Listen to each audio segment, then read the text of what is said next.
tout élu quelqu'un qui leur semble patriote, alors que Obama, franchement, il fait partie des gens qui détestent l'Amérique. Ça peut vous choquer, mais l'Amérique, il a pourtant bien servi pendant 8 ans. Non, il n'a pas servi. Il a servi son idéologie, mais pas l'Amérique. Regardez, l'Amérique est en déclin sur tous les plans. Économique, militaire, diplomatique. Le chômage n'est pas très important aux États-Unis. Ce n'est pas très important parce que vous croyez aux statistiques. Il y a une croissance économique. Il y a une croissance à tout casser à 3% dans il les a meilleures redressé le pays sur le plan économique et sur le plan de la politique étrangère. Il a admis que les États-Unis ne sont plus l'unique hyperpuissance, qu'il y a d'autres puissances et que les États-Unis ne peuvent pas tout faire. Vous conviendrez qu'on remettre en cause le patriotisme d'un président américain. Je remets en cause son patriotisme et sa dévotion à l'église qu'il fréquentait. Je pense qu'il était en désaccord avec lui-même sur beaucoup de choses. C'est-à-dire ? Je pense qu'il était plus musulman dans son cœur que chrétien.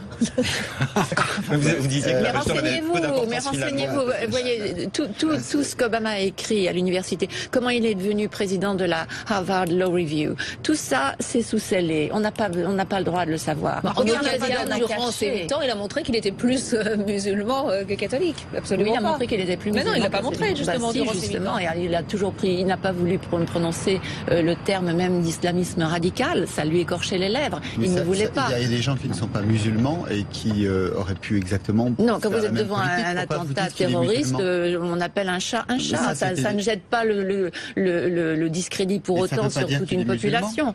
Pourquoi ça voudrait dire qu'il est musulman ? Je vous ai dit, je pense que dans son cœur, il est musulman. Allez, on va changer de sujet. Voilà. En ce moment, Donald Trump et Barack Obama sont ensemble dans la Maison Blanche. Ils vont prendre un... C'est un niveau sous-cortical, simiesque, si vous voulez, de prise de position. Donc il y a tous ces singes s'agitent là, dans leur forêt et ils n'ont pas changé. Voilà, ils n'ont pas appris. Les singes apprennent au fur et à mesure, contrairement à ce que l'on a imaginé pendant longtemps, mais ils apprennent beaucoup moins que ceux qui ont un cortex plus développé. Et donc je suis frappé, si vous voulez, par le fait que tout ça se traduise toujours par des opinions, des classifications, des nouveaux qualificatifs. Avant, il y avait les sceptiques, maintenant, les complotistes. Si sceptique était une insulte. Climato-sceptique, c'est ça ? Climato-sceptique. Par rapport à ça. Tout ça. Est-ce que sceptique est une insulte ou pas une insulte ? Oui, c'est une insulte pour ceux qui prennent la science pour une religion. La science, c'est pas une religion, c'est du savoir. C'est ce que je crois. Maintenant, je ne suis pas. Ça veut dire que je ne suis pas d'accord avec la plupart des gens qui communiquent en pensant que. Vous voyez d'ailleurs la tentative de loi, je ne sais pas où est-ce qu'il en est, de Darmanin, de dire si vous n'êtes pas d'accord avec ce que dit le gouvernement dans le domaine scientifique et médical, vous pourrez avoir une amende de 15 000 €. Vous vous rendez compte ? Même l'Inquisition n'osait pas faire un truc pareil. Donc on est arrivé à un point extrême dans lequel vous n'avez pas le droit de discuter. C'est nous qui disons la vérité.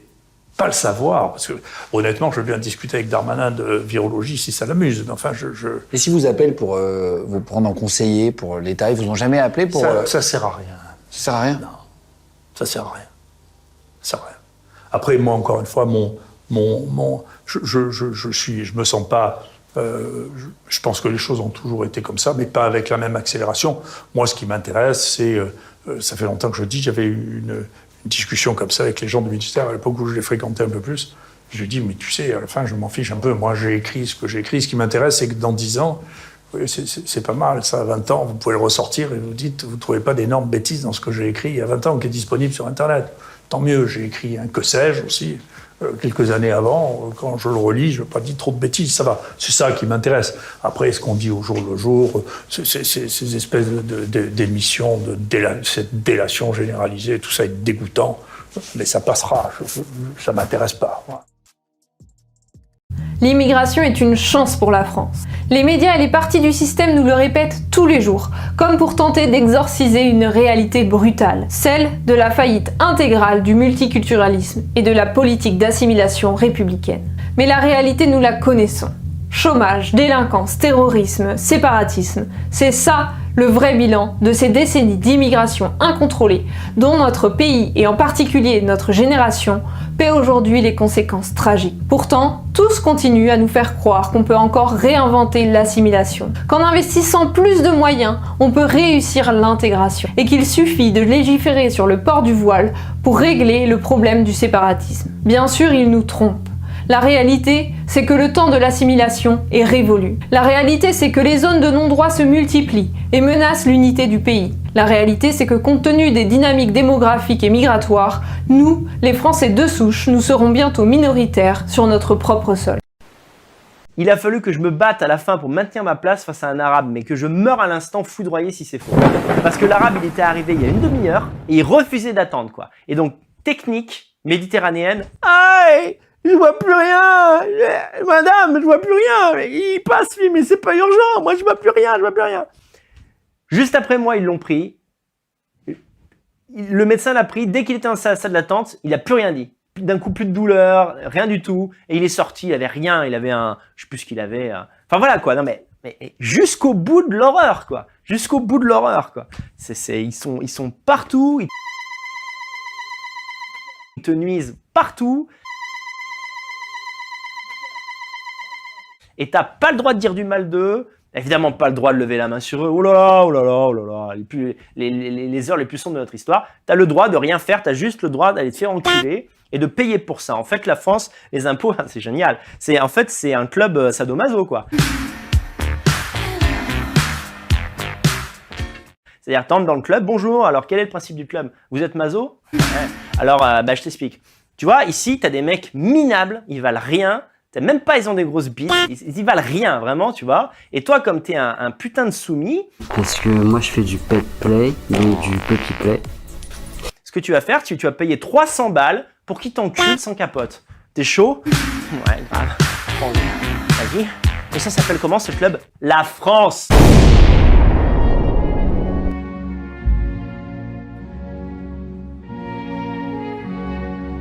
Monsieur Vincent. Bonjour, monsieur Vincent. On peut vous aider, Nardin Petant. On peut vous aider? Tout court? Sale bougnoule. On dit que je serais donc une pute à bougnoule. Oh, c'est un trop. Il y a des gens qui font dire tu es extrême droite, mais je m'en fous. En fait, maintenant les conséquences sont si graves que on peut choisir entre être extrême droite ou avoir un pays totalement détruit. Moi, je sais que je vais choisir. Tu vois? Donc, je pense que maintenant, ça a changé. Les gens ont plus peur parce qu'ils n'ont rien à perdre. C'est déjà si grave que... Well, whatever. Je m'en fous. Let's go. Ça veut dire que ce sera la fin des lanceurs d'alerte. Ça sera la répression des témoins, des victimes d'effets secondaires qui témoignent, parce que évidemment ils pourront dire ah mais tel effet secondaire n'est pas reconnu actuellement en l'état des connaissances actuelles, et donc le fait que monsieur vous témoignez que vous ayez eu un effet secondaire grave, ça peut être interprété comme une provocation pour faire en sorte que des gens ne prennent pas ce traitement, et donc vous êtes responsable et donc vous êtes punissable de 15 000 € d'amende et 1 an d'emprisonnement. C'est extrêmement grave. C'est une atteinte à la liberté d'expression. C'est une atteinte au débat scientifique, parce qu'en fait, on sait très bien, on l'a vu pendant le Covid, on sait que ce qu'on sait à un instant T, ce qui est reconnu scientifiquement à un instant T, ne sera peut-être plus à un instant T+1 ou T+2. Donc en fait, la science, c'est pas une science, la médecine n'est pas une science exacte, c'est une science constamment en évolution. On apprend de nouvelles choses, donc l'état des connaissances avance. Donc avec cet article, quelqu'un qui serait un peu en avance et qui dirait une vérité un peu trop tôt avant qu'elle soit reconnue officiellement est passible de 1 an d'emprisonnement et 15 000 € d'amende. Je sais pas si vous vous rendez compte. Father, Father, Father, help us and some guidance from above. 'Cause right now people have me questioning. Il est immoral d'attaquer les civils dans un but politique, que ce soit des groupes armés ou que ce soit un État. Voilà ma position. Juste là-dessus. Enfin, le Hamas publie et revendique lui-même ses actes de cruauté, donc je pense qu'il n'y a pas trop de doute sur ce qui s'est passé. Je suis assez choqué de vous entendre dire que vous ne savez pas si c'est du terrorisme, ce qu'a commis le Hamas. J'ignorais qu'il avait revendiqué les actes terroristes. Ah bah, c'est officiel. Enfin, ce sont des gens du Hamas avec le bandeau du Hamas, des vidéos du Hamas et des massacres de personnes âgées, de bébés, de civils, jusque chez eux, dans leur chambre. Je ne sais pas ce qu'il vous faut de plus, mais c'est bon. Donc, oui, ce sont des actes terroristes qui sont immoraux. Vous pensez que... Moi, je pense qu'un homme politique français ne doit être ni pro-palestinien, ni pro-israélien. Ce conflit, en dehors du côté civilisationnel, puisque le Christ est né en Terre Sainte, ne nous concerne pas directement, pas plus que le conflit en Ukraine. Et toute politique étrangère doit être égoïste et seule compte l'intérêt supérieur de la France. La France n'a pas d'intérêt dans une guerre au Proche-Orient. En revanche, elle peut être médiatrice parce qu'il y a une grande tradition de diplomatie, d'équilibre. Et c'est là, alors si c'est ce que veut faire Mélenchon, il a raison. Si en revanche il essaie de flatter son électorat, là en revanche, bon c'est... Alors je vois quelqu'un qui lève les yeux au ciel, justement, Damien Rieu. Je suis assez consterné d'entendre que la France ne doit pas prendre position. La France a été victime du Hamas, elle a été victime des frères musulmans, elle a eu le Bataclan. Ce qui s'est passé en Israël, c'est le Bataclan fois 1000 si on rapporte à la population. 10 fois plus de victimes, une population qui est 10 fois moins nombreuse, c'est le Bataclan fois 1000 dans la tête d'un Israélien. Et vous vous posez la question de savoir si on doit soutenir Israël. Mais attendez, mais on a les mêmes ennemis. Les frères musulmans, les islamistes, ils ont frappé en France, ils ont frappé en Israël. À partir du moment où on a les mêmes ennemis, il n'y a plus de questions à se poser. Évidemment que nous devons soutenir Israël face au terrorisme islamique. Le Front al-Nosra ferait du bon boulot, donc ça n'a pas toujours été nos ennemis. Mais je considère que c'était l'intérêt de la France d'être contre le Front al-Nosra également. J'ai pas de problème, pas d'ambiguïté là-dessus. J'ai pas soutenu le Front al-Nosra. L'intérêt de la France, c'est de maintenir la concorde dans notre pays. On a une grosse communauté juive, une grosse communauté musulmane. La prudence me paraît la première chose. D'accord. Ouais. La prudence, c'est se coucher face au Hamas qui a tué nos enfants, qui menace la France et qui a tué au Bataclan. C'est ça la prudence. C'est la soumission, c'est pas de la prudence, monsieur. C'est la lâcheté et la soumission. Le rôle de l'État, c'est de se soumettre. Ceux qui ont accompli ces crimes et qui vont les condamner. Oui. Les islamistes n'ont pas commis des crimes, c'est pas les mêmes. C'est pas les mêmes. Le Hamas, Daesh, c'est pas les mêmes. Vous avez l'air d'en savoir beaucoup sur les auteurs de crimes. Oui, c'est les mêmes. Alors, c'est pas les 1 million de victimes civiles palestiniennes qui vont se prendre l'équivalent de 3 fois ce que les Américains balancent par an sur l'Afghanistan en bombes par jour. Qui nous ont fait des attentats. Donc je voudrais savoir, c'est quoi soutenir Israël et être du côté d'Israël? C'est soutenir leur droit à se défendre, c'est soutenir leur droit à vitrifier la bande de Gaza, c'est soutenir leur droit à couper l'eau, l'électricité, c'est le droit à quoi? Plusieurs choses. Sur couper l'eau, l'électricité, il y a des otages. Ils font pression pour libérer ces otages. Est-ce qu'un État a peut-être le droit d'utiliser des moyens pour libérer ces otages? Est-ce qu'ils ont le droit de se défendre? Qu'est-ce que devrait faire Israël d'ailleurs? Rien, parce qu'en fait, si on vous écoute, il ne devrait pas toucher à la bande de Gaza. Quiconque ne fut pas trouvé écrit dans le livre de vie fut jeté dans les temps de feu. C'est dur à entendre, mais je rappelle que si Dieu ne le faisait pas, il ne serait pas Dieu. S'il regardait passivement le mal que nous voyons aujourd'hui et ne faisait rien, il se disqualifierait comme Dieu de la terre. Il doit faire ce qui est juste. Et tout comme nous savons qu'il fait ce qui est juste avec amour, miséricorde et justice, nous devons savoir qu'il le fait aussi avec jugement. À la fin, son jugement s'abattra sur tous. Father, Father, Father, help us and some guidance from above. 'Cause right now people have me questioning. My team and I will wear yellow stars.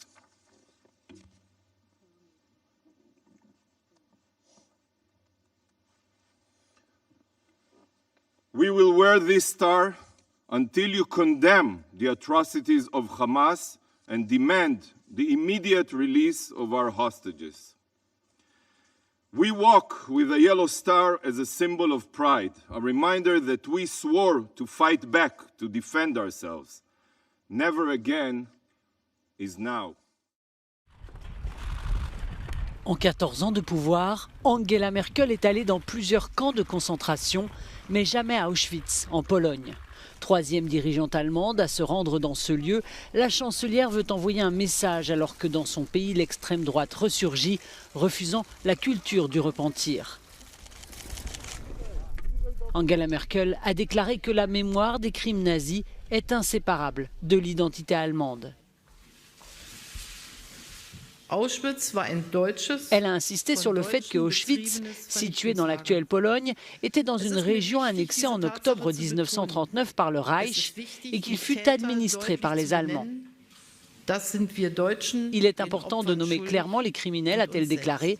Nous, les Allemands, le devons aux victimes et à nous-mêmes. Dans son discours, elle a mis en garde contre la montée du racisme et la propagation de la haine. ainsi que contre l'antisémitisme qui menace les communautés juives en Allemagne, en Europe et dans le monde entier. Angela Merkel a promis 60 millions d'euros à la fondation Auschwitz-Birkenau pour le maintien du site où furent assassinés quelques 1,1 million de personnes, dont 1 million de juifs.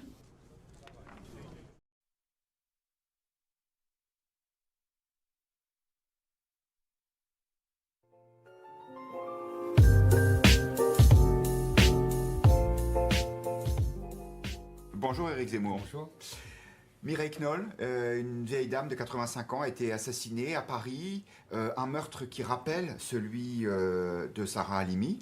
Mais cette fois, le parquet a reconnu tout de suite le caractère antisémite de cet assassinat. Oui, là, chacun a pris soin de ne pas faire les mêmes bévues que la dernière fois. C'est-à-dire les médias en ont parlé et n'ont pas tue cette information. Le parquet a reconnu le caractère antisémite puisqu'elle a été tuée en disant « sale juive », etc. comme d'habitude.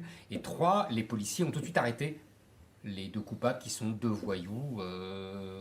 C'est un schéma assez classique, malheureusement. Les 2 assassins présumés ont donc donné un caractère antisémite à cet acte. Et pourtant, vous ne considérez pas qu'il y a un antisémitisme spécifique, on va dire un antisémitisme de banlieue, pour parler de façon générale? Si vous voulez, oui et non. Oui, évidemment, ils se sont attaqués à elle parce qu'elle était juive, ils lui ont dit.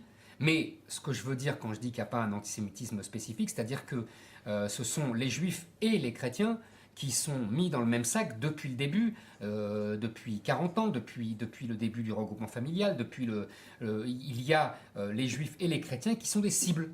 C'est pas spécialement les juifs. Vous voyez, c'est ça que je veux dire. Et c'est ça l'intérêt, si j'ose dire, de tous ces actes. C'est qu'on voit bien l'unité qu'il y a derrière. Et qui n'est pas comprise par certains responsables de la communauté juive, etc., qui pensent qu'il y a une spécificité antisémite, etc. Non, c'est uniquement parce qu'ils sont français, parce qu'ils sont juifs, parce qu'ils sont chrétiens, parce qu'ils sont infidèles, en fait, comme on dit dans la religion musulmane. Vous pensez qu'il y a une volonté de terroriser des populations pour qu'il y ait une certaine unité dans certaines banlieues, dans certaines cités? Ça, c'est le résultat. Ça, c'est le résultat. C'est-à-dire que le résultat, c'est que depuis des dizaines d'années, les populations non musulmanes, les populations françaises de souche, les populations juives de toutes ces banlieues les fuient de plus en plus et vont vers ce que Christophe Guy, lui, appelle la France périphérique. Il y a même beaucoup de juifs les plus pauvres qui partent, eux, en Israël, qui ont transformé certaines villes israéliennes en France périphérique. C'est l'ironie du sort. Puisqu'ils vivent entre eux, entre juifs français, etc. Ils parlent français. C'est une annexe de la France périphérique. D'ailleurs, Houellebecq l'évoque dans son dernier roman. Bon, ça c'est le résultat. Je ne dis pas que les voyous qui commettent ces actes y pensent. Mais le résultat, c'est qu'il y a de plus en plus de territoires uniquement composés de populations musulmanes, puisque les autres ont fui à cause de cette délinquance, à cause de cette violence. Merci Éric Zemmour.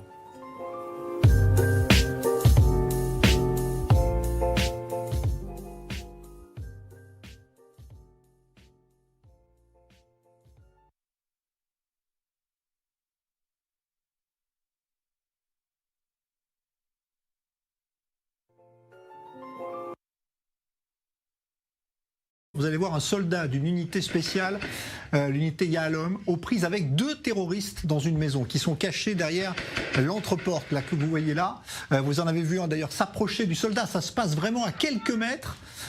Il élimine le premier soldat, vous voyez son corps dans le cercle rouge, puis vous allez voir une grenade qui va être lancée dans sa direction par un autre terroriste. Voilà, ce soldat qui évidemment a reculé juste à temps, qui semble un peu sonné mais qui reprend le combat, vous allez voir, pour éliminer le 2e terroriste. Ça va se passer, vous allez le voir aussi, à bout portant.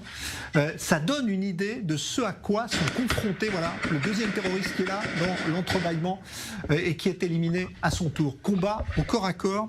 Olivier Rafovitch, colonel Rafovitch, c'est évidemment un exemple de ce que vivent les soldats de Tsahal. Écoutez, ce sont des combats presque de corps à corps.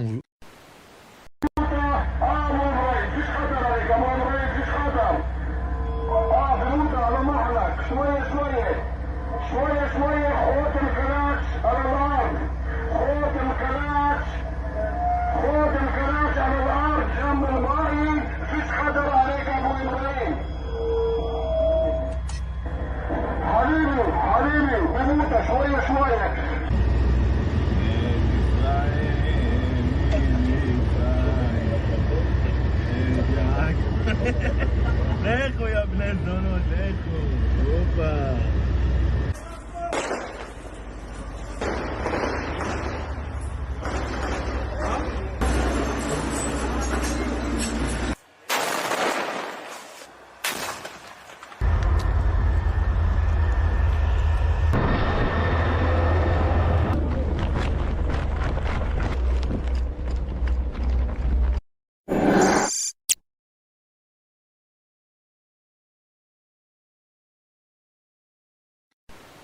L'armée israélienne aurait commencé à injecter de l'eau de mer dans le labyrinthe de tunnels de Hamas sous Gaza.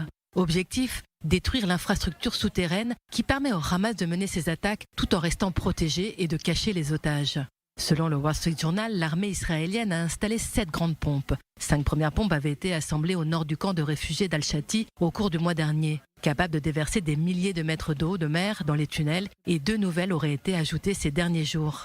Une telle manœuvre aurait 2 conséquences. D'abord sur l'approvisionnement en eau potable de la population, ensuite un risque éventuel pour des otages qui se trouveraient dans l'un de ces tunnels immergés.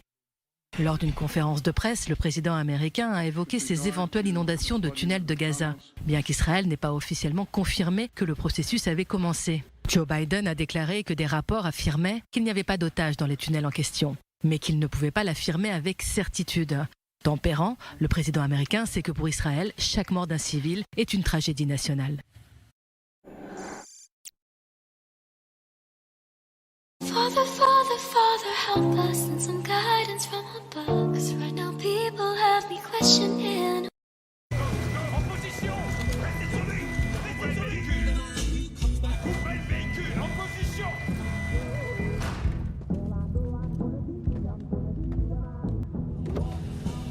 Vous voulez bien sortir du véhicule, s'il vous plaît, monsieur Lamb? Non, en fait, je suis très bien là où je me trouve. Les sièges sont très confortables, ils sont même chauffés, figurez-vous.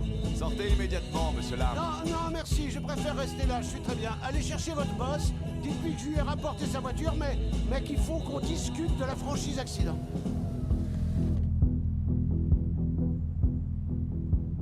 Ouais, l'arabe, il va pas sortir de son Big Mac pour aller t'emmerder. Hein. De toute façon, dans les pays où ils sont pas en majorité, ils rasent les murs. Ils rasent les murs, c'est ça qui m'énerve. C'est l'extrême droite qui est là en mode non, mais on a quand même à prendre des. Au moins, ils se laissent pas faire, les Arabes, les Tchétchènes. Ils se laissent pas faire, ils sont en majorité ethnique, il y a l'État avec eux, il y a la police. Tu vois, s'ils se laissent pas faire à Prague, ou s'ils se laissent pas faire en Roumanie, quoi. Il y a un noir qui fait un pet de travers, il y a 50 mecs qui lui tombent dessus, quoi. Les noirs ici, alors évidemment, alors les gens, quand tu leur dis comment sont les noirs en France, ils te croient pas. Hein. Ici, les noirs, c'est les barbapapa, quoi. Voici venir les barbapapas. On fait les fous dans la famille des... Voici venir les barbapapas. Bonjour, je peux être là dans la rue, là. Juste, je passe, je fais rien, quoi. Tu parles un peu fort, en fait. D'accord, je parle moins fort. D'accord. C'est...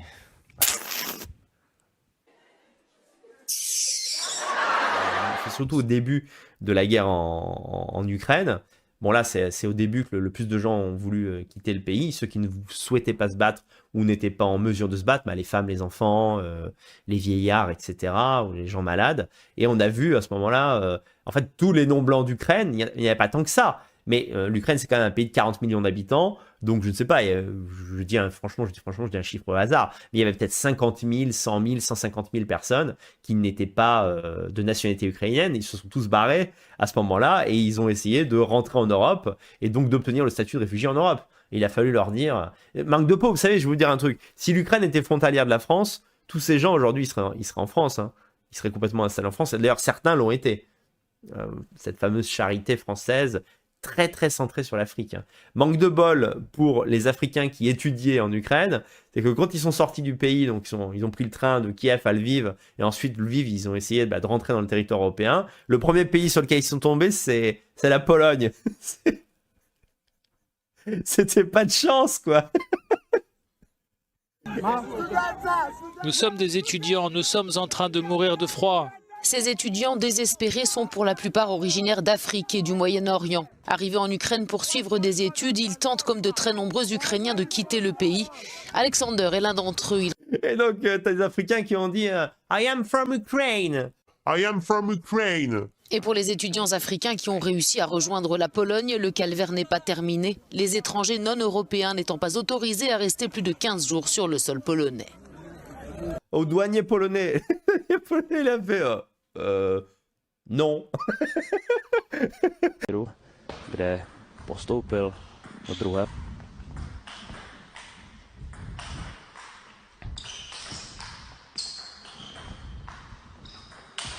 Négatif, commandant. Ne tentez pas de sauvetage. Le site du crash est infesté d'Arabes.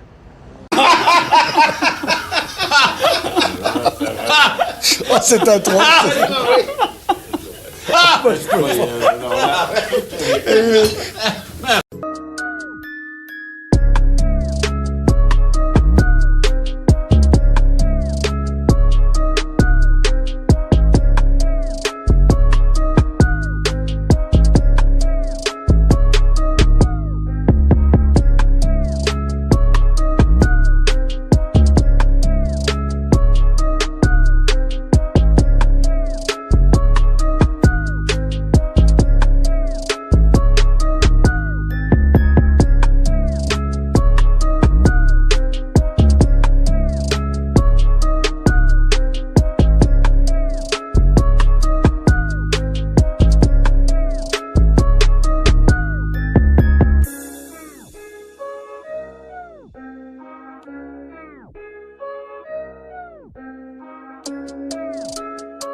Je crois à ce que je fais et je suis réaliste, c'est difficile, mais il faut y croire, il faut se battre et je suis sûr que les seules batailles qu'on est sûr de perdre, c'est celles qu'on ne mène pas.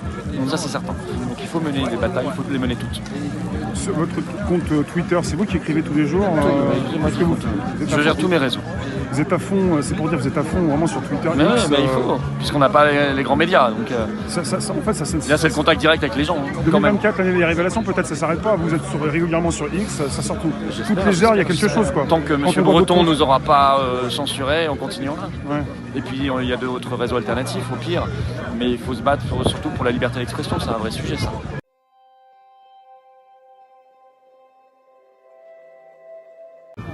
Place de la Concorde, nous assistons à une scène surréaliste. Vous avez derrière moi une milice de l'État qui vient autour de moi pour empêcher 5 agriculteurs de manifester leur sympathie à l'égard d'un député. Donc vous avez 5 agriculteurs qui ont mis un petit drapeau. Montrez le petit drapeau.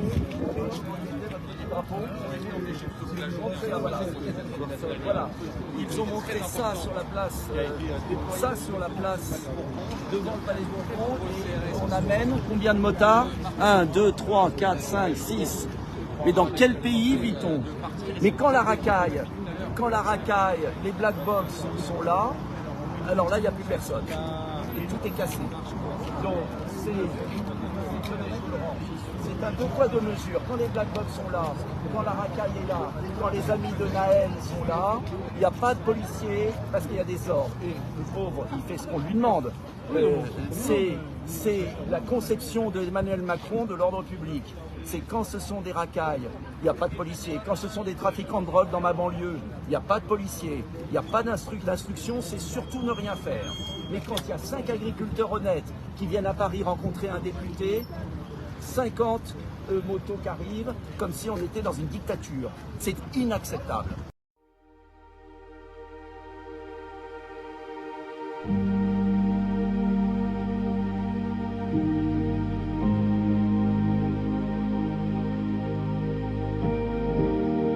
C'est un énorme sujet. Ils veulent couper les réseaux, ils veulent couper certains médias, parce qu'ils veulent tout contrôler. Nous, il faut les dégager avant ça. Et pour la suite, là, quelque part, vous avez été déçus peut-être. Vous saviez quand même que la FNSEA, enfin, que les accords allaient être conclus avec le gouvernement. Non, mais moi je connais la FNSEA par cœur depuis. Pas forcément étonné de la conclusion. De la FNSEA, je connais ce système par cœur depuis des années. Je savais qu'il y avait Belin avant, enfin, paix à son âme, il est décédé, mais bon, c'était le même que Rousseau maintenant. Ce sont des hommes d'affaires déguisés en agriculteurs. Donc c'est évident qu'ils sont de mèche avec le gouvernement, ils sont de mèche avec les banques et ils sont de mèche avec l'Union européenne. C'était conclu même avant que les agriculteurs repartent. Oui, mais la FNSEA n'est pas à l'origine du mouvement. Oui, elle a récupéré en cours de route. Quand elle a vu que ça prenait l'importance, elle a récupéré pour ne pas se laisser distancer. Donc elle ne peut pas être à l'origine de la fin puisqu'elle n'est pas à l'origine du début.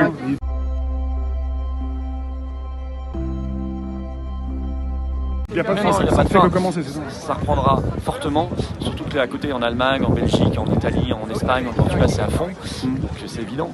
Et ça reprendra à fond. Et je ne sais pas quand, peut-être au moment du salon de l'agriculture, peut-être avant, peut-être on verra. Mais en tout cas, évidemment que ça reprendra. Votre rencontre aujourd'hui ici même, ça a peut-être dérangé le pouvoir, je ne sais pas, puisque quelque part ce matin, le préfet de Paris était aussi à Gare de Lyon pour un attentat apparemment. Ouais. Donc quelque chose, c'est souvent un peu, il y a une sorte d'interconnexion d'événements en parallèle qui peuvent arriver souvent le samedi matin et les médias qui se précipitent plutôt sur cette nouvelle-là. Oh, mais je suis pas sûr que même s'il n'y avait pas eu Gare de Lyon, ils seraient venus quand même ici. Je pense qu'ils n'ont pas envie de couvrir. On l'a bien vu pendant le Covid. Vous savez, on a fait la première manif Covid le 24 octobre 2020. La première fois que les médias sont venus, c'est le 17 juillet 2021.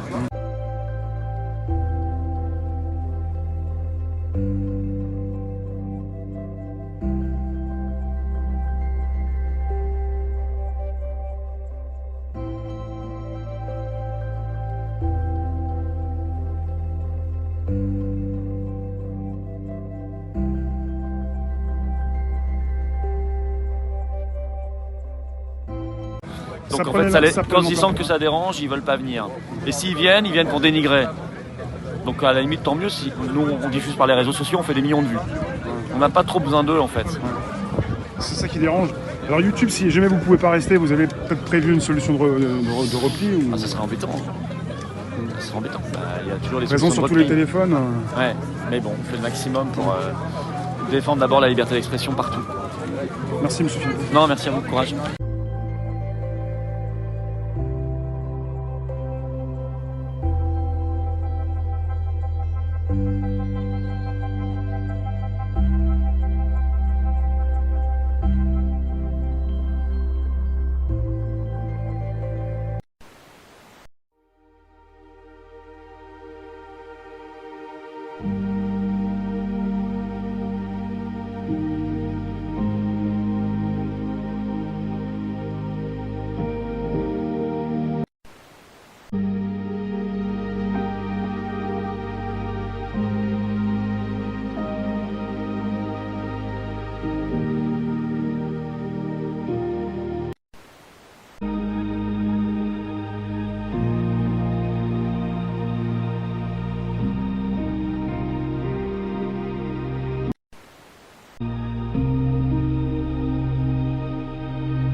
Father, Father, Father, help us and some guidance from above. 'Cause right now people have me questioning Donc les Français, ils n'en ont plus rien à faire de la politique. Et je fais partie de ceux qui disent ne nous demandez pas notre avis si c'est pour le jeter à la poubelle. Si vous avez ces élections-là et ailleurs, et partout ailleurs, c'est simplement parce que les gens disent mais oui, nous on veut quelqu'un qui secoue tout, qui casse tout, qui détruit tout. Avec ses excès, je ne veux pas, défendre ce monsieur, Geert Wilders, en l'occurrence, le Hollandais. C'est pas bon, je ne vais pas voter pour ce monsieur-là, parce que d'abord, il n'est pas candidat français. Je dis simplement qu'à un moment donné, on ne peut pas avoir les pleins pouvoirs. Fasciser tous ceux qui ne pensent pas comme l'Europe de Maastricht. Et estimer que 50% des gens qui ne votent pas, c'est comme si c'était rien du tout. Donc oui, Emmanuel Macron, il est élu avec 50% des gens qui ne votent pas, et parmi ceux qui votent, à peu près 50% des gens qui ne votent pas pour lui, mais contre Marine Le Pen, qu'on nous présente comme une dangereuse fasciste. Donc effectivement, la démocratie ne va pas très bien. C'est une litote de le dire comme ça. Ce qui fait que quand vous avez des gens qui disent on va tout secouer, on va tout casser, on peut effectivement faire l'imbécile qui regarde le doigt alors qu'il s'agit de regarder la Lune et estimer que oh là là, c'est un dangereux fasciste. Il est extrêmement dangereux. Je vous ai entendu tout à l'heure sur le plateau en disant mais Marine Le Pen, elle a félicité cet homme-là. Mais personne n'a dit que sur ce cinglé à la tronçonneuse en Argentine, là, Emmanuel Macron avait envoyé un message de félicitations à ce monsieur-là. C'est les usages diplomatiques. Ah bah alors voilà, dites-le quand il s'agit de Marine Le Pen. Donc quand il s'agit de Marine Le Pen, c'est une dangereuse fasciste, la preuve, elle a fait un message. Mais quand il s'agit d'Emmanuel là, Macron, pour le coup, il y a quelque chose d'assez différent chez l'entrée. Autant je vous laisse toujours effectivement vous exprimer, allez-y, mais là, vous ne pouvez pas mélanger les torchons et serviettes, j'ai envie de dire. C'est-à-dire qu'il y a d'un côté un usage, c'est-à-dire, en effet, qu'entre chefs d'État, on félicite un autre chef d'État qui a été élu, c'est l'usage diplomatique. Là, pour le coup, Marine Le Pen a en quelque sorte fait un peu de zèle, mais elle en a parfaitement le droit. C'est pas quand c'est Marine Le Pen, c'est du zèle, quand c'est Emmanuel Macron, c'est un usage diplomatique. Non, Michel Onfray. Si. Là, pour le coup, c'est... Mais tout le monde comprend, vous savez. Mais non, c'est pas la question. On n'a pas besoin de longuement disserter. C'est-à-dire que vous passez à Macron ce que vous ne passez pas à Marine Le Pen. Pas du tout. Mais bien sûr que si. Pas du tout. Autre question. Non, pas du tout. Alors là, Michel Onfray, on s'arrête quand même un instant parce que vous pouvez me faire dire ce que je ne dis pas. Il y a la question, en effet, des usages qui est que automatiquement un chef d'État félicite un autre chef d'État. Et ensuite, il y a la question politique. Si je ne m'abuse, Marine LePen n'est pas encore présidente. Emmanuel Macron est un grand démocrate. Et vous démocrate. remarquerez qu'Emmanuel Macron n'a pas... est une grande fasciste. Donc c'est vrai, ça change. Pas du tout. Je n'ai jamais dit ça. Je vous dis simplement que hier, en l'occurrence, Emmanuel Macron n'a pas encore félicité... Vous les laissez penser. Mais Michel Onfray, je vous laisse parler et vous faites un petit cinéma là depuis tout à l'heure. C'est quoi ce cinéma-là? Vous êtes méprisante quand on vous mais non, mais parce que vous posez des questions, vous ne donnez pas les réponses. Je vous explique simplement qu'il y a deux situations et d'ailleurs je vous précise qu'Emmanuel Macron, tout chef d'État qu'il est, n'a pas encore félicité le vainqueur des élections hollandaises. Il attend simplement que ce soit officiel. C'est une question de diplomatie. Oui, absolument. C'est tout. Oui. Je ne disais pas qu'il y en a une qui est fasciste et pas l'autre. C'est vrai. Je dis simplement qu'il y a une question de règles. Diplomatie et Marine Le Pen est une fasciste, quoi qu'elle dise, quoi qu'elle fasse. Est-ce que j'ai dit ça? Non, c'est moi qui le dis. Vous avez bien vu que c'est moi qui suis en train de dire. Michel Onfray, je vous interroge sur Geert Wilders. Oui. Anti-islam, anti-immigration, anti-Europe libérale, en effet. Oui. Il dit comme slogan les Pays-Bas avant tout. Il estime qu'il n'y a pas de panique. C'est quand même plutôt pas mal, non, de dire ça. Vous vous rendez compte, quand on fait l'éloge de chefs de l'État qui nous disent Trump, c'était un salaud parce qu'il avait dit l'Amérique d'abord. Avant tout. Donc en France, on dit quoi? Pas la France d'abord, pas les Français d'abord, les Français après, les Français ensuite, la France après. Vous pensez que c'est le rôle d'un chef d'État de dire je suis le chef de l'État français, mais en même temps, c'est d'abord autre chose, ensuite la France. Je suis sidéré, moi, qu'on puisse imaginer qu'on est un dangereux personnage quand on est à la tête de l'État et qu'on a juste envie de protéger les citoyens, les sujets de la République. On défend, on est là pour ça. Quand on est élu, comme on a été élu, pour M. Macron, on devrait dire les Français d'abord. Ça me paraît évident, c'est pas fasciste, ça. Anthony, bonjour. Merci d'être venu dans notre studio. Vous êtes président de l'association Jeunes Doc. Exactement. C'est pas Jeunes Docteurs. Non. C'est Jeunes d'Occitanie. C'est ça, voilà. Du Languedoc. Du Languedoc, voilà. Jeunes du Languedoc, voilà. Alors, on vous fait des misères en ce moment, hein. Tout à fait. Racontez-nous ce qu'on vous reproche. On nous reproche d'avoir mis 3 pancartes devant le lycée de Sérignan, le lycée Marc Bloch. Qui est dans le Gard, hein. Ou dans l'Hérault. C'est dans l'Hérault. C'est dans l'Hérault, voilà. Oui. C'est ça, au sud de Béziers, exactement. Lycée qui a reçu des menaces de mort. Oui. D'un élève de terminale fan d'Al-Qaïda. Il aurait dit tu seras le prochain à certains de ses professeurs. Dans son carnet de liaison, on retrouve plusieurs mots d'allégeance à Al-Qaïda. Et c'est pas le seul établissement malheureusement de l'Hérault à avoir reçu ce type de menaces de mort. Il y a aussi au lycée Jean Mermoz à Montpellier, au lycée Jean Monnet. Tout ça se rajoute dans un contexte de terreur. Juste après l'attentat d'Arras, qui a été égorgé par un Tchétchène fiché S. Attentat qu'on a malheureusement presque oublié parce que un crime efface l'autre, c'est dramatique. Hein. Et alors là, vous avez fait 3 pancartes pour... 3 pancartes pour dénoncer ce contexte de terreur, les alertes à la bombe, les égorgements. Qu'est-ce qu'il y avait marqué sur les pancartes? Alors sur les pancartes, il y avait marqué lycée fermé, donc on voulait symboliquement fermer le lycée avec de la rubalise et des pancartes. Lycée fermé, danger islamiste, vous n'êtes plus en sécurité. Et voilà, pour cause de alerte à la bombe, pour cause d'attentats. C'était vraiment symbolique. On se devait de réagir après le meurtre de Dominique Bernard, si je ne me trompe pas. On a eu Samuel Paty aussi. Et qu'est-ce qu'on vous a fait comme difficulté? On vous a poursuivi? Alors actuellement, on n'a pas beaucoup de nouvelles. On a reçu une convocation pour 2 semaines à la brigade de recherche de Pézenas, donc à côté de Béziers. Bien évidemment par rapport à l'action. Donc après ça, je serai sûrement placé en... Vous avez été entendu? Pas encore. Mais je vais être entendu et il y aura sûrement une garde à vue derrière, plus peut-être un procès. On va croiser les doigts. Mais comme le proviseur a porté plainte, le maire aussi, il nous considère plus dangereux que les fans d'Al-Qaïda. On va sûrement avoir... Mais vous êtes entré par effraction dans le lycée? Vous êtes... On a déposé 3 pancartes qu'on a accrochées au poteau. Et voilà, c'est tout. Vidéo derrière, communication et...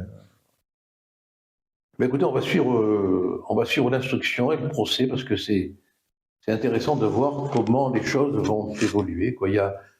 On a l'impression qu'il y a ceux qui peuvent parler, ceux qui doivent se taire. Quoi. Exactement, ils veulent nous faire taire. Oui, écoutez, c'est pas encore gagné. Hein. Merci. Hein. Bon courage. Merci aussi. Pas un seul négro à la manifestation contre l'antisémitisme. Alors là, c'est la preuve en image. Alors regardez, je vous passe en plus, non pas la chaîne CNews, qui pourrait être dite orientée à droite, mais LCI, qui est TF1, donc à fond dans le wokisme, dans le soi-disant vivre ensemble et la France multiculturelle. Eh bien, vous allez voir, là, c'est le premier jet au tout début du cortège, mais vous voyez, hein, c'est tout blanc, il n'y a pas un seul négro, pas une seule négresse contre l'antisémitisme, ça veut tout dire, hein, vous voyez. La France de 98 n'était qu'une illusion qui a remplacé le réel avec les associations que vous connaissez, mitterrandiennes, du type « touche pas à mon poste », etc. Et ils ont réussi à gagner du temps pour que les pondeuses inondent de leurs cafards la terre de France et en fassent un dépotoir. Et oui, les cafards en ont fait un dépotoir et les cafards sont tout noirs. Et oui, en plus, sont musulmans. Tout noir, tout noir. Eh bien, regardez, à chaque fois qu'on regarde les images de la manifestation contre l'antisémitisme qui a eu lieu hier, dimanche 12 novembre 2023, donc vous voyez c'est actuel, eh bien vous allez voir, il n'y a que des blancs, pas un seul négro. Eh oui, regardez, hop là, pourtant on les voit dans les publicités, hein. À chaque fois qu'on doit une pub sur le café, un négro, une pub sur une voiture Renault, un négro. Un pub, même pas, c'est des négresses généralement qui conduisent, ça donne pas trop envie d'acheter la voiture, hein, parce que déjà les femmes elles savent pas très bien conduire, mais alors en plus une négresse avec ses cheveux crépus devant la gueule pour voir la route, c'est pas très facile et il manque plus. En plus s'il pleut, alors là je peux vous dire c'est le dérapage assuré. Donc ça donne pas trop envie d'acheter leurs conneries, même BMW, Mercedes s'y mettent. Hein, on peut plus voir une publicité de voiture, de yaourt, de quoi que ce soit sans avoir le petit négro aux cheveux crépus qui nous emmerde. Enfin bref, peu importe. On voit bien que ce sont eux les racistes, que ce sont eux les antisémites. Où étaient-ils? Où étaient-ils? Alors à chaque fois qu'il y a une petite réflexion de Marine Le Pen, de Zemmour, de Bardella ou que sais-je, alors là il y a des manifestations, on voit 15 000, 20 000 négroïdes dans les rues pour des délinquants, des racailles ou je ne sais quoi. Mais alors quand il s'agit de faire une manifestation contre l'antisémitisme et pour la République, hein, c'était le thème de la manifestation, et bien regardez, je vous raconte pas de bêtises. Pas un seul négro. Regardez, on va vous mettre les images un peu plus... attendez, c'est un peu plus loin. Regardez les journalistes, quand ils interviewent des gens, ils nous mettent toujours le petit négro de service. Eh bien, regardez là, ils ont que des blancs. Parce qu'ils ne pouvaient pas chercher, trier dans la foule et trouver un négro pour parler au micro de BFM ou de LCI ou je ne sais quoi. Eh oui, regardez la dame là, elle est bien blanche. Bien blanche. Elle est même un petit peu palote, vous ne trouvez pas? Alors regardez toutes les images là, regardez. Des blancs, des blancs. Regardez, on voit toutes les images du cortège. Ce sont que des blancs, que des blancs, que des blancs. Pas un seul négro, pas un seul négro. Et quand il n'y a pas un seul négro, c'est beau. Et oui, vous voyez. Donc voilà. En fait, il n'y a même pas de commentaires à donner, hein, et vous entendrez jamais ce que je vous dis sur les plateaux de télé, les journalopes, là, tous les débats n'en plus finir là sur CNews et BFM, où ils disent oh c'est dommage que Macron n'était pas là, hein. Oh Mélenchon il était pas à la manifestation. En fait, ils vous font des écrans de fumée. C'est pas ça qu'il faut dire. Regardez, il y a plus de 100 000 personnes dans la rue, hein. Il n'y a pas un seul négro. Regardez, c'est que blanc, c'est tout blanc, c'est la France d'avant. C'est blanc, blanc, blanc, blanc, blanc, blanc, blanc, regardez. Ils sont tous blancs. Regardez. On se croirait en Hongrie. Hein? Regardez ça. Ou en Pologne. Et non. Voilà, ça, c'est la France telle qu'elle devrait être. La France qui n'est pas antisémite puisqu'elle marche dans la rue. Vous voyez, elle passe tout son dimanche dans la rue avec toutes les menaces qu'il y avait terroristes, d'attentats ou quoi que ce soit. Eh bien, regardez, ils sont blancs, ils sont bien blancs, et voilà, regardez, tout blanc, comme des craies. Pas un seul négro. Voilà, donc il fallait vraiment que ce soit dit, que ce soit enregistré en moins de 5 minutes. Donc voilà, vous avez à l'écran, manifestation contre l'antisémitisme. Eh bien, pas un seul négro était présent. Alléluia! Alléluia!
Oh, c'est un trop.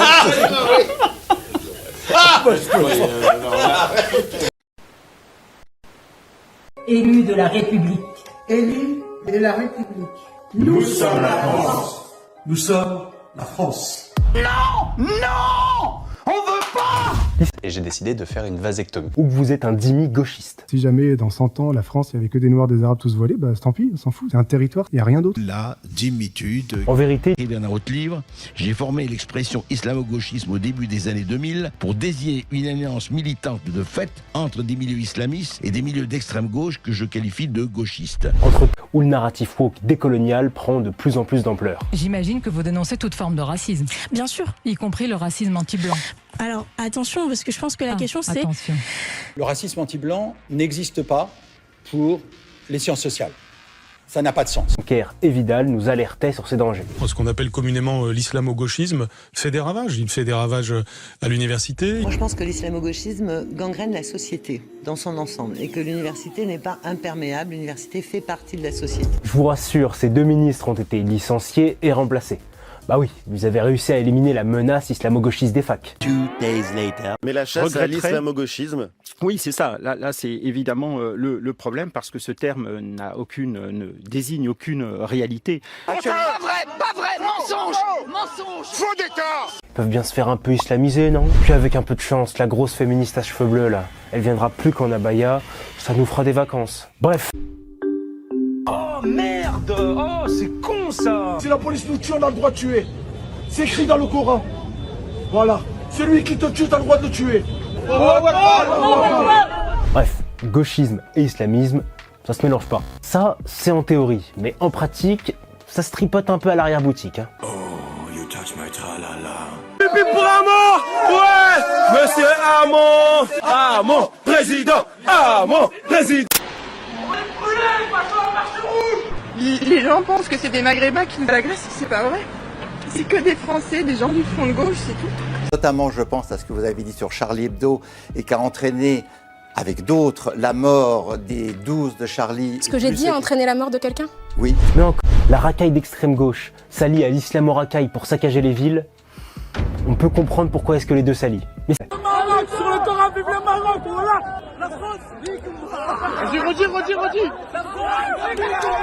Venez à gouverner où mes amis ce pays, on commencerait par une vague de régularisation massive de tous ceux...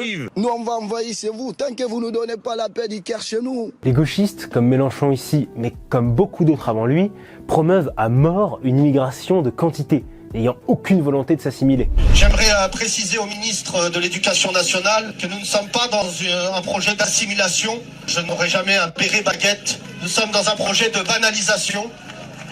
La France doit s'habituer. Et plus l'immigration est massive, plus le communautarisme se renforce. Plenel, dans son livre Pour les musulmans, critique une islamophobie rampante en France et accuse la laïcité d'être contre l'islam. La laïcité est devenue un prétexte pour stigmatiser nos compatriotes de culture ou de religion musulmane. Votre syndicat a-t-il participé à la mise en danger de ses professeurs? N'oublions pas que Samuel Paty, comme Charlie Hebdo, avait été au préalable accusé d'islamophobie avant d'y laisser leur peau. Un communiqué anonyme diffusé sur les réseaux sociaux la veille du premier tour de l'élection présidentielle.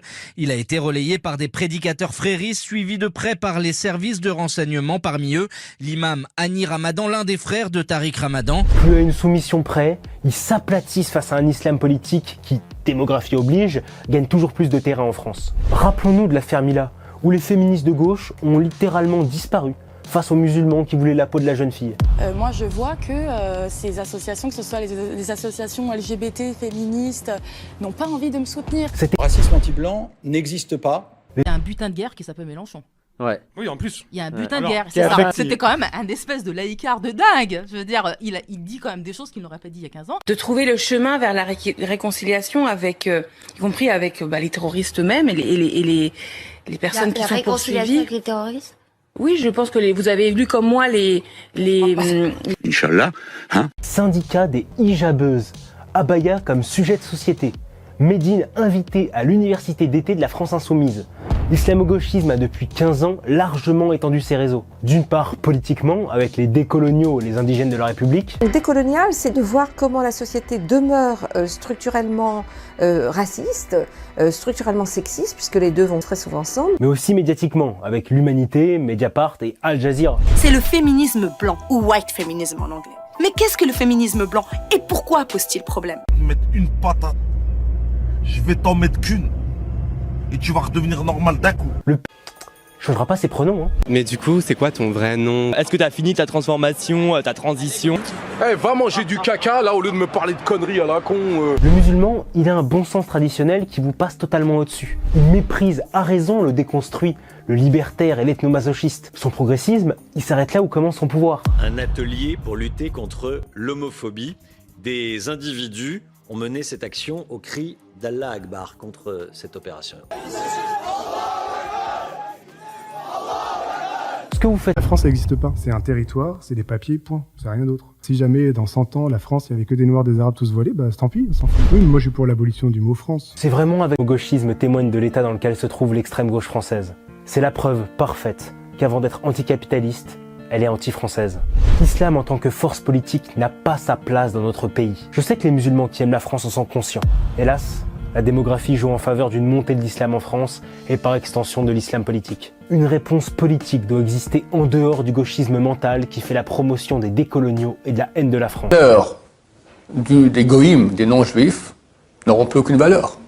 C'est quoi les valeurs des non-juifs? L'argent, les plaisirs de ce monde, le pouvoir. Comme tous les grands rois de l'histoire, Goy. C'est qui les grands rois de l'histoire? Donnez-moi des noms. Charlemagne. D'accord? C'est un antisémite de première. Qui encore? Louis XIV, Charles Quint, idem. Pas moins des grands. Alexandre le Grand. Ah, il est grand. Tous les autres à côté, c'est des nuls. L'empire qu'il a fait, depuis la Grèce jusqu'en Inde. Ah, il faut le faire, hein?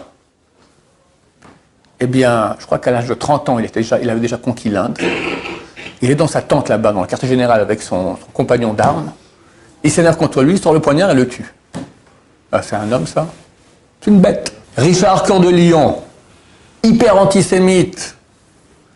Napoléon, c'est quoi? Napoléon, il n'a pas tué des juifs, mais il a voulu assimiler le peuple juif. Il a fait le consistoire, il a dit on va faire truc comme ça. Le but c'est assimiler, et ça a pas mal marché, parce que la France, hein, c'était le pays. Il y avait le plus grand de la Torah à l'époque, il y a 150 ans, il s'appelait Rav Israël Salanter. Et lui, à la fin de sa vie, il est parti à Paris. J'en sais pas, 3-4 ans, il était à Paris pour essayer un peu de remonter le niveau. C'était la histoire, il y a 150 ans. Il a dit, à Paris, il y a beaucoup de Yirat Shamayim, beaucoup de crainte de Dieu. Tout celui qui arrive à Paris, il perd toute sa crainte de Dieu. Alors elle reste là-bas, perd le crainte de Dieu par terre à Paris. D'accord, déjà il y a 150 ans, aujourd'hui c'est à la puissance 10 000.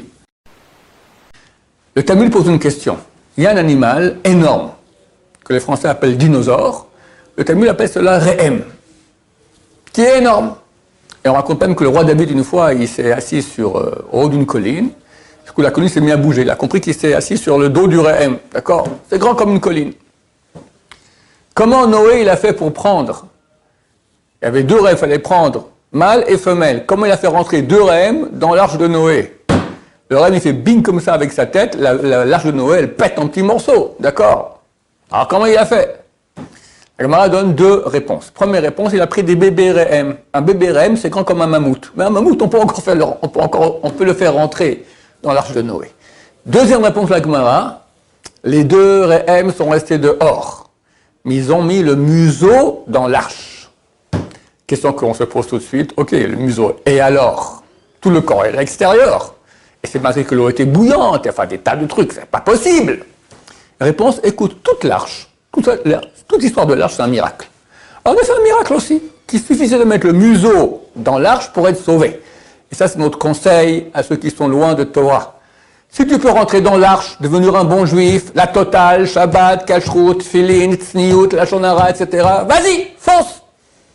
Moi, je te conseille, parce que l'histoire, c'est pas être sauvé. L'histoire, c'est être sauvé et avoir un degré. Et tu peux, comme ça, en quelques jours, avoir un degré, en quelques minutes, avoir un degré d'un tzaddik parfait. Vas-y, la totale. Tu peux pas. Bon, tu peux pas. Qu'est-ce que je peux faire? Ok, il faut au moins être sauvé, au moins sauver ta peau. Mets le museau dans l'arche. Commence. On me demande de parler un peu du nom de Sorfat. Sorfat, c'est donc la France, dans les écrits juifs. Alors, il y a 2 endroits dans la Bible où on parle de la France. Un clairement et un pas clairement. Le clairement, c'est à la fin de Ovadia. Ovadia, qui était un des 48 prophètes que le peuple d'Israël. C'est marqué à propos d'Abraham Avinu, qu'il était Yireh Shamayim, Yireh Hashem, il avait la crainte de Dieu.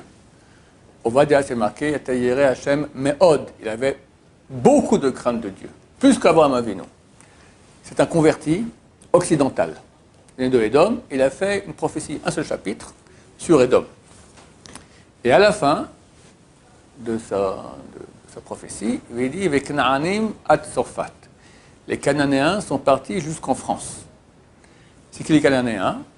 C'est les habitants de la terre d'Israël qui avaient, à l'époque où Yoshua, Josué, pratique la conquête de la terre d'Israël, il y avait ici des Cananéens, 31 peuples, divisés en 7 sections, à Yvossiv, à Gigashiv, à Chitiv, etc., etc. Mais tous sont appelés Cananéens. Une partie a fui. Ils sont allés où? Le Talmud de Jérusalem dit que le Girgashi est parti en Afrique. Et c'est connu que les Cananéens étaient extrêmement débauchés. C'est marqué dans la Torah faites attention de ne pas faire des actions de débauche, les horreurs qu'il y avait en terre d'Égypte, de laquelle vous sortez, et qu'il y a en terre de Canaan, dans laquelle vous arrivez. Et ne croyez pas que c'est à cause de votre mérite que je fais rentrer en terre d'Israël, c'est à cause du démérite des Cananéens qui étaient des vrais tordus. C'est connu que dans l'Antiquité, il y a un pays antique qui était connu pour leur grande débauche, c'était les Carthaginois, Carthage. Carthage, aujourd'hui, c'est un des quartiers de Tunis, d'accord, en Tunisie. Le Talmud de Jérusalem dit que lorsque Josué a pratiqué la conquête de la terre d'Israël, il proposait 3 choses. Ou on fait la paix, ou vous dégagez, ou on fait la guerre. Le Girgashi a dégagé et parti en Afrique. Ou on ne sait pas. À mon avis, ils sont allés à Carthage. Parce que Girgashi, c'est Gargash, et Carthage, ça se ressemble beaucoup. Et c'était les deux des très grands débauchés. Voici ce que nous dit le prophète Zacharie, fin chapitre 13. Et par la fin des temps.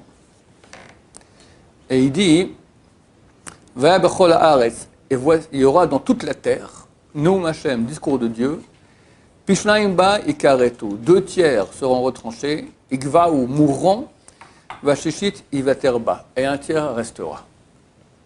Ça, c'est le programme pour peut-être les semaines à venir, on ne sait pas. J'aime bien que Dieu ait pitié de son monde. Veveti et ashlishit ba'esh, et j'amènerai le tiers qui reste, qui ne va pas mourir, dans le feu. Utsraftim kitzrof et akesef, et je vais les purifier comme on purifie l'argent. Comment on purifie l'argent?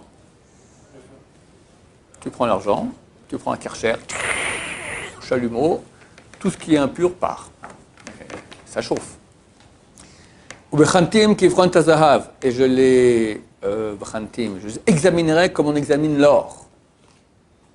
Wikra bishmi, il appellera en mon nom, vane aneoto, et moi je lui répondrai.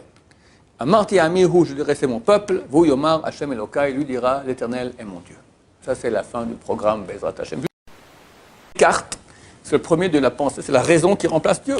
D'accord? Il y a, quelqu'un m'a envoyé actuellement, il y a on m'a dit le plus grand philosophe, ou un des plus grands philosophes français. Il s'appelle Onfray. Onfray. Tu connais? Moi je ne connais pas, mais il paraît qu'il est très très connu. Très très connu. Alors il y a eu une interview, je n'ai pas vu, mais on m'a fait le résumé. Il a dit comme ça, il a dit que nous assistons à la fin d'une civilisation. La civilisation est en train de... Nous sommes dans le Titanic. Actuel. Il appelle cela la civilisation judéo-chrétienne. Lui, il est athée. Mais du moment qu'on a commencé avec Descartes à enlever Dieu, la raison de Descartes, ensuite le socialisme, le communisme, l'existentialisme, toutes ces philosophies qui ont donné comme ça, qui ont donné des coups de poing dans tout ce qu'il y a à voir avec la religion, la civilisation judéo-chrétienne, donc où il y a un Dieu, il y a une morale. On arrive à une situation aujourd'hui où c'est fini. Il parle entre autres du LGBT, c'est la fin, il n'y a plus rien, c'est fini. On est dans le Titanic, maintenant, il ne reste plus qu'à crever dignement, comme ça il dit. Il dit c'est foutu, d'accord, c'est foutu. C'est un grand penseur. Il voit, et il paraît que ses copains philosophes pensent aussi comme ça. On est en train de voir, ça correspond très bien à nos textes. Nos textes disent que chaque royauté qui a eu durant l'exil, elle a été conquise par une autre royauté d'exil. On a commencé avec les Babyloniens, ont été conquis par les Perses par les Grecs par les Romains, etc. La dernière, elle n'est pas conquise. Elle se désagrège. Et nous sommes les témoins de cette désagrégation. Je voudrais vous demander quelque chose, mais vous n'êtes pas obligé de donner des milliers d'euros, bien évidemment. Mais si vous voulez, j'enverrai à Marie-Claire l'adresse de ma banque à Strasbourg. Parce qu'ici en Israël, c'est beaucoup plus compliqué, ils ne nous laisseront pas prendre l'argent. Mais à Strasbourg, on peut prendre l'argent. Si vous voulez, mes amis, vous n'êtes pas obligé d'envoyer beaucoup d'argent, mais envoyez de l'argent sur ma banque à Strasbourg, j'enverrai l'adresse à Marie-Claire, et après on pourra la distribuer aux soldats israéliens. Vous pouvez donner 50 euros, 100 euros. Ceux qui ont beaucoup d'argent peuvent donner 1000 euros. Mais en tous les cas, si vous pouvez même donner une petite somme, ça sera quelque chose d'extraordinaire. Pourquoi? Parce que, comme je l'ai souvent expliqué, on est tous de la même famille. On est tous des descendants d'Adam et Chava, d'Adam et Ève. On est de la même famille. Et donc, comme je l'ai souvent expliqué, quand Hachem a donné la Torah à Israël, il l'a donné aussi aux 70 nations adamiques. Mais les dirigeants ont tout fait pour empêcher. Seul le Mashiach redonnera la Torah aux 70 nations adamiques. Et donc, on est de la même famille. Quand je dis on est de la même famille, ça veut dire qu'il y a des adamiques comme mon frère. Je me rappelle plus ton nom. Comment tu t'appelles? C'est toi, l'Africain, là. Comment tu t'appelles? Moi? Oui, rappelle-moi. David. Ah, David. Ah, mais comment tu peux avoir un nom pareil, David? Mais alors, t'es un vrai guerrier, toi. Oui. Et David, il y a des Bnei Adam chez les Africains, il y a des Bnei Adam chez les Asiatiques, il y a des Bnei Adam, bien sûr, en Europe et en Amérique, et il y en a en Russie aussi. Et donc il y a des Bnei Adam partout. Les 70 nations adamiques ont été détruites. Oui, juste un instant, Christelle, je vais vous interroger. Et le Mashiach va reconstruire les 70 nations adamiques. Mais en tous les cas, je voulais vous dire, mes amis, encore une fois, si vous pouvez même une toute petite somme, que je vais envoyer l'adresse à Marie-Claire, elle vous la diffusera à Strasbourg. Si vous pouvez envoyer même une petite somme, cette petite somme, après, on la donnera aux soldats d'Israël. Et Be'ezrat Hashem, avec l'aide du Maître du Monde, ça leur fera un très, très, très grand bien. Christelle, vous voulez poser une question? Oui. Est-ce que je peux vous expliquer quelque chose? Mais il faut une très, très grande portée d'attention sur ce que je vais vous expliquer. Le plan d'attaque se distribue sur Internet depuis plus d'un mois. Je suis tombée dessus il y a plus d'un mois. Dès qu'il s'est partagé, quelqu'un me l'a partagé parce que quelqu'un a compris que je comprenais que je parvenais à décrypter tous les messages qui se donnent dans les plans. Je passe mon temps à écouter le soir, des fois pendant la nuit, des messages que certains décryptent dans un langage comme s'il y avait un enseignement donné. Donc, ces langages, certains en ont la traduction. Ça se distribue sous un langage militaire comme le temps d'Hitler il faisait. Et moi, quand ça se dit, j'ai dans ma tête toute la traduction. Donc, le plan, je l'ai. Je l'ai depuis. C'est un plan qui provient carrément de Quanon. Traduit. Le jardin d'Éden, ils essayent d'y entrer plus précisément parce que le jardin d'Éden est bien en dehors des limites de la terre, il y a quelque chose d'autre. J'ai ce plan. Et ce quelque chose, ce n'est pas l'Iran. Alors, envoyez-le-moi sur oui, ça. d'accord. Et carrément, c'est un Q. Vous voyez, c'est un plan marqué, signé, enfin, avec un Q. Q, c'est Quanon. C'est les USA, plus précisément. Et donc, il n'y a pas que l'Iran, il n'y a pas que les musulmans tout près de chez vous. C'est-à-dire que certains essayent de faire la division pour mieux régner. De toute façon, Christelle, il y a un réveil chez les musulmans dans toute l'Europe qui osent dire que Israël sont des monstres, alors que c'est eux qui sont des monstres, c'est eux qui nous ont assassinés. Et Israël n'osera jamais tuer une famille ou n'osera jamais tuer des enfants. Et pourtant, je vais dire encore une fois, je me répète, il y a un officier du Hamas qui a été tué par les Israéliens. Les soldats ont récupéré les enfants et pour les traiter d'une manière extraordinaire. Alors que le Hamas, quand il prend des enfants, il les décapite. Ah oui. Je vous envoie là le plan à l'instant. Attendez, hein, je le fais en même temps. Merci beaucoup. Alors maintenant, on va passer aux questions. Marie-Claire. Je veux juste rajouter que c'est très facile d'aller sur votre site pour pouvoir faire un don, que toutes les informations, elles sont sur le petit logo don. Non, mais je préfère vous envoyer, Marie-Claire, l'adresse de la banque à Strasbourg parce que les dons sur mon site, ils vont arriver en Israël et aujourd'hui, Israël ne laisse plus prendre de l'argent dans les banques. Ah, d'accord.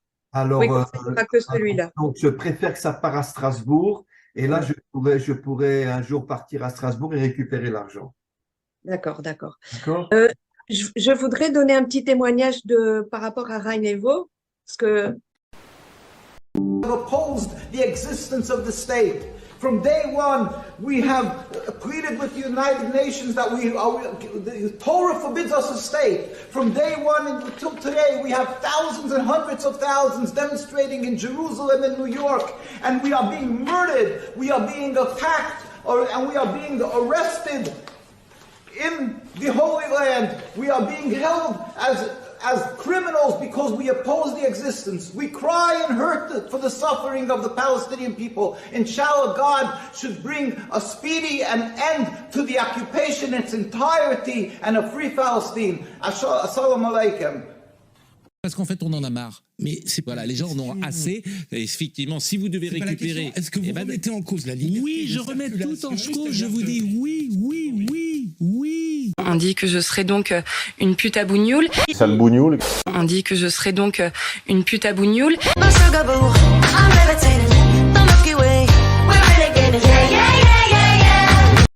Car il y a deux civilisations sur le sol français qui... selon le mot d'un de ses anciens ministres d'ailleurs, sont côte à côte pour l'instant avant d'être face à face. C'est ce que je dis depuis des années, on ne peut pas avoir deux civilisations sur le sol français. Et le problème, c'est qu'on les a acceptées et qu'aujourd'hui, M. Macron, un jour, il donne quitus et il donne satisfaction au premier peuple et le lendemain... comme il est hanté par la peur de la guerre civile et à tout le moins de nouvelles émeutes, comme on en a eu en juillet, il donne satisfaction à la seconde. Voilà, je crois, le problème de fond. Maintenant, il y a un second problème, qui est important, mais qui n'est pas aussi substantiel, évidemment, parce que là, il touche à la réalité de la France actuelle. Le deuxième, c'est le Quai d'Orsay et la politique étrangère de la France. Je vais aller vite, pour ne pas, parce qu'on pourrait parler des heures, mais le général de Gaulle a laissé une stratégie tout à fait bien pensée, qui s'appliquait au Moyen-Orient, mais pas seulement, et qui était que la France, qui n'avait plus la taille d'une énorme puissance, d'un super grand, pour tenir son rang, devait être le protecteur des petites nations. Le Québec, le Cambodge pendant la guerre de Vietnam, Israël, vous savez, quand il aimait, et d'ailleurs sincèrement admirait Ben Gurion, et puis les Palestiniens, qui étaient un mouvement national en émergence, et qui se forgeait, vous vous en souvenez comme moi, en miroir avec le mouvement sioniste, qui était lui-même un mouvement issu des mouvements de nationalité européens. Je crois que cette situation a changé.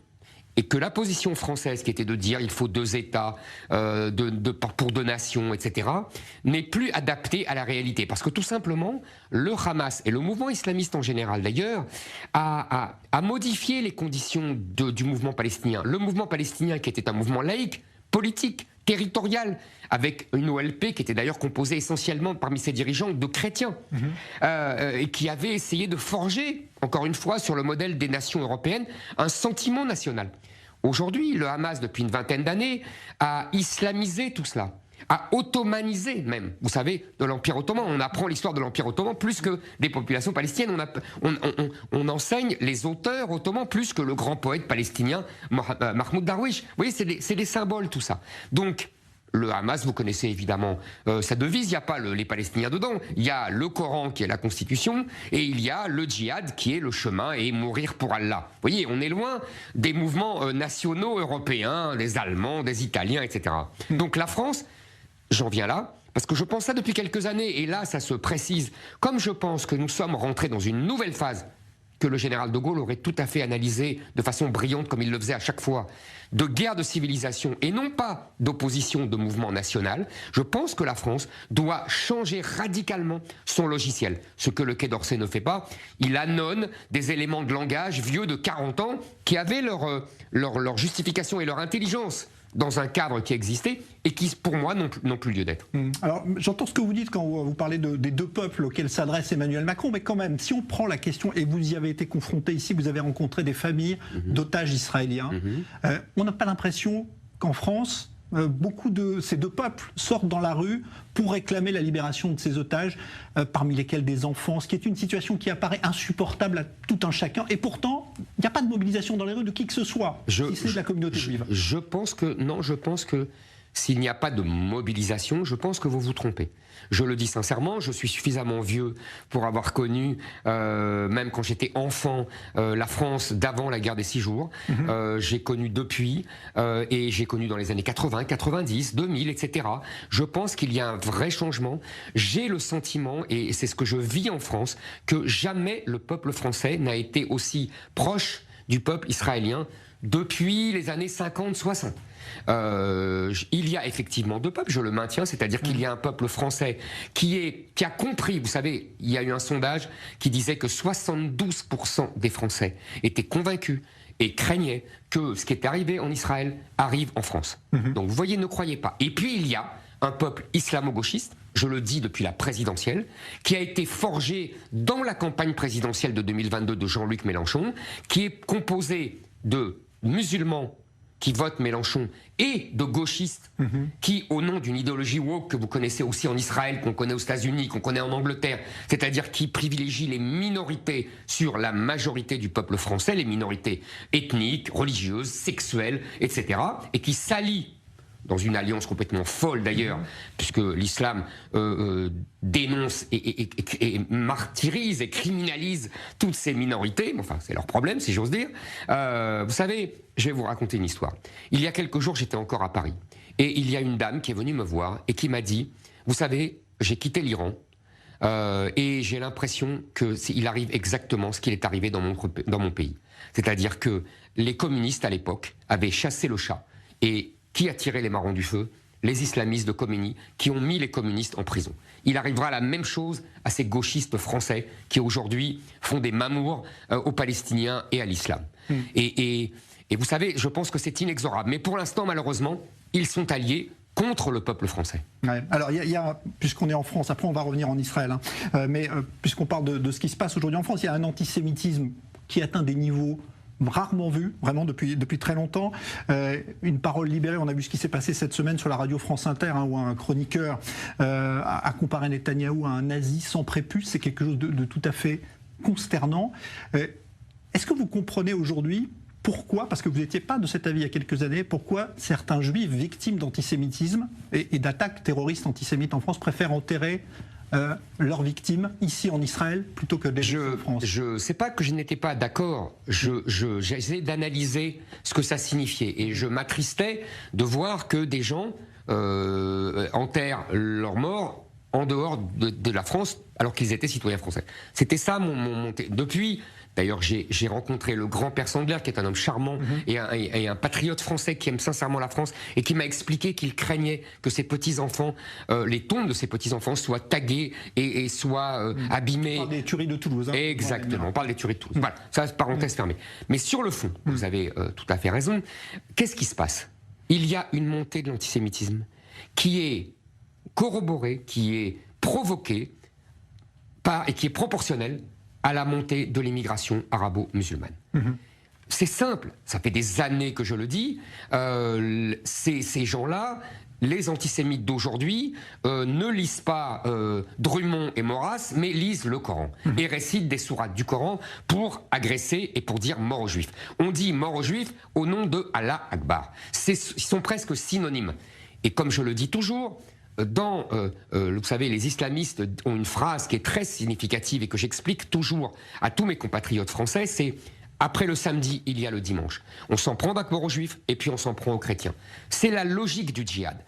Et là où vous avez raison, c'est que à ce corpus antisémite de l'islam millénaire, puisque c'est dans les textes, c'est dans les récits, c'est dans les légendes, c'est dans la tradition, la fameuse histoire, vous savez, du rocher, Dieu qui dit aux musulmans, le rocher derrière toi, tu peux frapper le juif, etc., etc. Et il y a qui s'agglomèrent, je réponds à la fameuse plaisanterie pourri, on ne peut pas dire d'autres mots, du comique de France Inter, mais France Inter n'en est pas à sa première bévue, si j'ose dire. C'est ce que je vous ai dit, c'est ces gauchistes woke, bien pensants, qui veulent à toute force se soumettre à l'islam conquérant. Ce sont déjà des dhimmis. Ils ont déjà dans la mentalité de dhimmis. Eux, ils ont l'impression que les musulmans sont le nouveau peuple de la Révolution. En fait, ils ont remplacé la classe ouvrière française qu'ils détestent et qu'ils méprisent depuis les années 70 par le peuple musulman qu'ils déifient. Et là, nous avons cette alliance entre eux, comme je vous ai dit, le peuple islamo-gauchiste. Alors, je voudrais qu'on parle de ce que vous avez fait, vu beaucoup de choses. Vous avez été sur le terrain même des massacres. Vous êtes allé à Kfar Aza, l'un des kibboutz martyrs. Comment on ressort, justement, avec un regard extérieur aussi, de ce que vous avez traversé là et de ce qu'ont vécu ces gens? Écoutez, on passe par de multiples sentiments. J'avais lu, bien sûr, des choses sur les récits, sur ce qu'on avait vu, mais quand on voit, c'est pas la même chose. On est là, on touche, on regarde, on comprend, on sent. Je vous dis on sent parce que ce que j'ai d'abord relevé le plus, que ça soit au centre médico-légal de Tel Aviv, où je suis allé le premier jour, ou que ça soit Kfar Aza le lendemain, c'est cette odeur de la mort. Cette odeur de la mort à laquelle on n'est plus habitué en France et en Europe, et qui vous prend aux tripes, vraiment, c'est une horreur. Ensuite, je suis allé au centre médico-légal, je vous le disais, dès lundi, à Tel Aviv, et j'ai vu des volontaires qui essayaient, et vous allez voir, c'est tragique, de reconstituer les corps. Car les barbares djihadistes ont non seulement tué ces gens, qui étaient des civils, des enfants, des bébés, des vieilles dames, des jeunes filles, mais ils les ont violés pour les jeunes filles et pour les plus et moins jeunes. Ils les ont ensuite brûlés. Et comme si ça ne suffisait pas, ils rajoutaient des éléments liquides pour le brûler encore plus et pour décomposer les corps. On ne sait pas quelle folie, on ne sait plus en fait, qu'est-ce qui leur passe par la tête. Et donc je suis allé voir à ce centre médico-légal des gens qui essayaient de reconstituer ces corps pour simplement leur donner une sépulture digne et un enterrement digne. Vous voyez, on en est là aujourd'hui. Ça, c'était le premier jour. Le lendemain, je suis allé à Kfar Aza, et vous avez raison, on voit ce charmant village, avec des petites maisons, vous voyez, on a l'impression de centre de vacances presque. Je plaisante pour donner une petite touche d'amusement, mais parce que c'est un peu ça, des petites maisons sympathiques avec des herbes. Il y avait un terrain de tennis, il y avait un terrain de foot, voilà, des choses vraiment pour se détendre et pour travailler. Et là, on rentre dans ces maisons. Après, vous voyez, là, ce qu'on voit pas, c'est que les soldats sécurisent d'abord et rentrent dans la maison pour être sûr qu'il n'y a pas encore une mine, etc. Oui, on en est là. Oui, c'est encore une scène. Mais bien sûr. Et donc, ils nous laissent rentrer après. Et là, qu'est-ce qu'on voit? On voit comme si la vie s'était arrêtée. On voit une tasse de café à moitié vide, on voit une guitare, on voit vous voyez, des éléments de la vie de tous les jours. Comme si la vie s'était arrêtée. Parce qu'en fait, on nous explique que les djihadistes sont rentrés soudain et qu'ils ont tiré à portant sur tout le monde, je vous dis, sur les enfants, les femmes, etc. Et là aussi, vous savez, on m'a raconté quelque chose qui est triste et tellement révélateur de ce qui se passe. On me dit qu'il y avait beaucoup de gens qui étaient des pacifistes, qui étaient des humanistes, qui venaient chercher les enfants palestiniens, exactement, des enfants palestiniens pour les soigner quand ils étaient malades ou pour jouer avec leurs propres enfants. Il y avait d'ailleurs, j'ai vu par terre un panneau de Shalom, la paix maintenant. Et ces gens-là, en vérité, ont été massacrés, évidemment, en premier. Et ça me rappelle, vous savez, une phrase que je cite souvent d'un grand philosophe français qui s'appelle Julien Freund et qui répondait ainsi aux pacifistes qui lui disaient il ne faut pas distinguer entre l'ami et l'ennemi, vous voyez, c'est ce distinguo. Et il leur répondait, mais vous savez, peut-être que vous ne voulez pas désigner d'ennemi, mais ça ne sert à rien et on s'en moque parce que c'est l'ennemi qui vous désigne. Et vous pourrez dire mais non, je veux être en paix avec tout le monde. L'ennemi vous désignera comme son ennemi et, ajoutait-il, selon la formule, vous savez, célèbre de Voltaire qu'on apprenait à l'école, vous ne pourrez pas cultiver votre jardin. Et c'est ça, ces gens-là. Ils ont voulu cultiver leur jardin. Ils ont voulu être des gens gentils parce qu'ils l'étaient, qu'ils voulaient vivre en paix et avec tout le monde. Et l'ennemi les a désignés. Vous savez, c'est philosophiquement terrible. C'est une image effectivement qui symbolise parfaitement ce qui s'est passé. Merci Éric Zemmour d'être passé Merci à vous. Par ce studio d'i24 News pour achever votre visite ici en Israël. Merci de m'avoir reçu. Father, help us.